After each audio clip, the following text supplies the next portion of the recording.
Hi, my name is Jules and I'm a speech and language pathologist with 12 years experience. Today we're going to talk about how to engage your child in an activity, any activity, and how to bring some more structure into your home. The way we do this is through the use of visuals. Visuals are evidence-based for many speech and language goals. The visual we're going to talk about today is the first and then visual, also called the now and then visual. It has two panels. The panel on the right shows the activity that you'd like your child to do. So you have a picture here of a child putting their shoes on or a sign for pack away, and the picture on the left is the activity that your child will do next.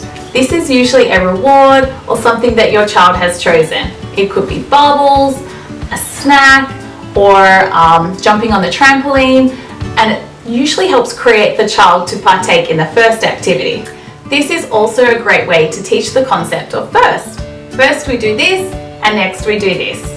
If you don't have pictures of the activities and rewards for your child, you can grab a post-it note and draw the pictures on the post-it note. Stick them on and take them off. If you found this video helpful, please feel free to subscribe, as I'll be doing more videos on speech and language goals, including PEACCH, TEACCH, floor time, stuttering, articulation, social skills, and evidence-based speech therapy. I hope you'll find them helpful, and I'll see you soon. Take care. Bye.